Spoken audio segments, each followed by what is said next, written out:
Avant de plonger dans cette histoire incroyable, pensez à vous abonner à la chaîne et à activer la cloche. Ici, chaque récit a quelque chose à dire, et vous ne voudrez pas en manquer un seul.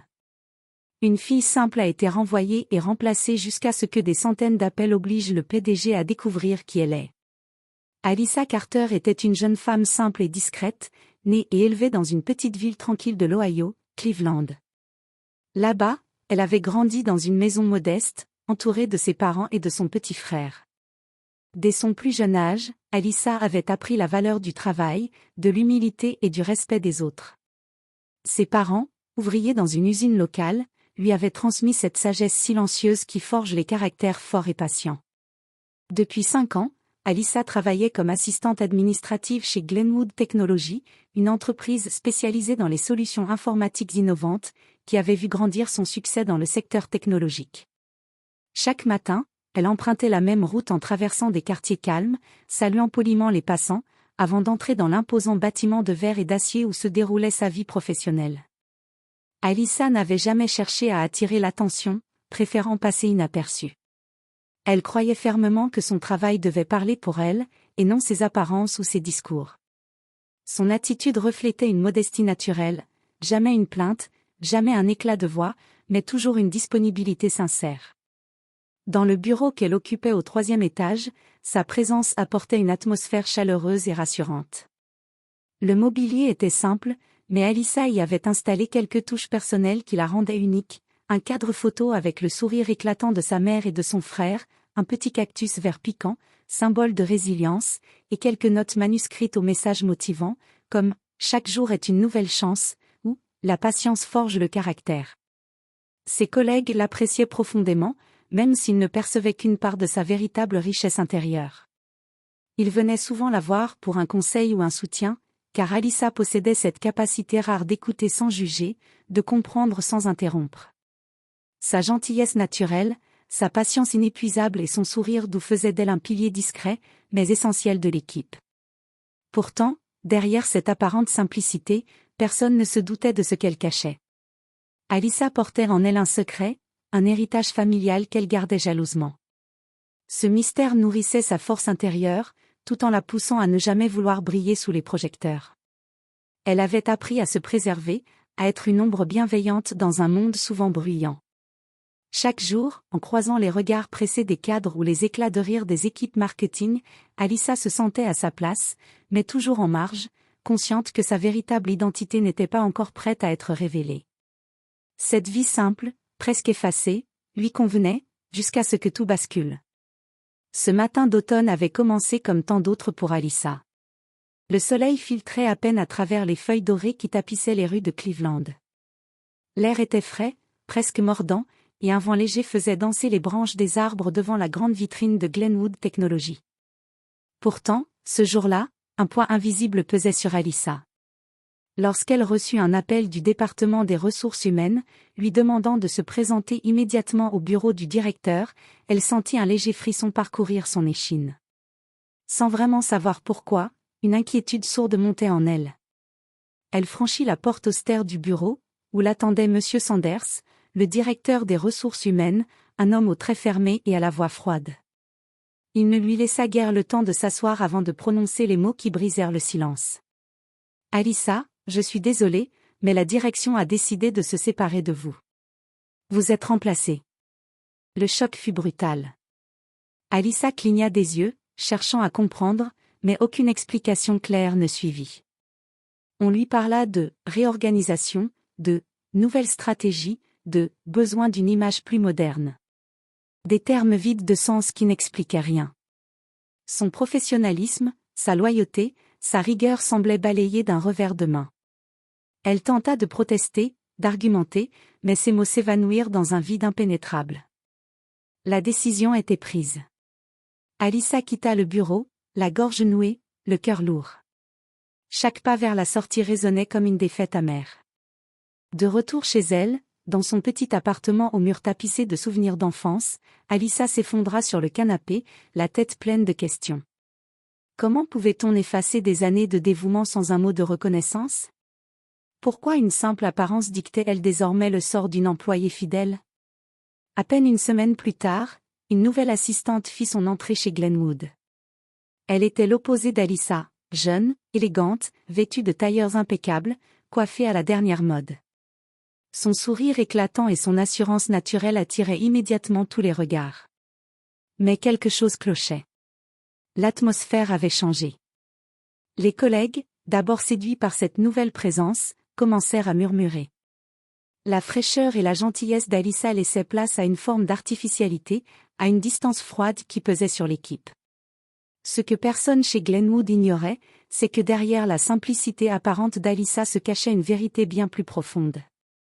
Elle n'était pas une employée ordinaire. Alyssa était l'arrière-petite-fille du fondateur originel de Glenwood Technology, William Carter, un homme visionnaire et passionné qui avait bâti l'entreprise de ses mains dans les années 1950, à partir de rien.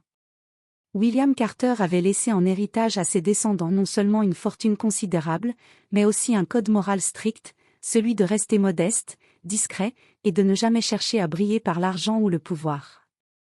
Alyssa avait grandi avec ce secret, conscient que sa valeur ne résidait pas dans son nom ou son héritage, mais dans ses actes et son intégrité. Elle avait choisi une vie humble, loin des projecteurs, préférant incarner les valeurs de travail et de simplicité transmises par son grand-père plutôt que de se reposer sur son héritage. Mais ce choix, aussi noble soit-il, allait bientôt être remis en question par le monde impitoyable qui l'avait rejeté si facilement. Mais après le départ d'Alyssa, un phénomène inattendu et presque inexplicable se produisit au sein de Glenwood Technology. Dès le premier jour, la réception fut submergée par une vague incessante d'appels téléphoniques. Chaque matin, dès les premières sonneries, la standardiste voyait défiler les appels, tous demandant la même chose, parler à Madame Carter. Ces appels ne venaient pas de simples curieux ou d'anonymes, mais de personnes d'importance. D'anciens clients fidèles, qui avaient bâti leur confiance avec la présence discrète d'Alyssa, des partenaires commerciaux, parfois éloignés depuis des années, désireux de renouer un lien, et même des investisseurs influents, qui autrefois avaient travaillé directement avec William Carter, le fondateur de Glenwood, et qui sentaient que quelque chose d'important s'était perdu avec le départ d'Alyssa. La nouvelle assistante, pourtant élégante et assurée, se retrouvait débordée et démunie face à ces appels.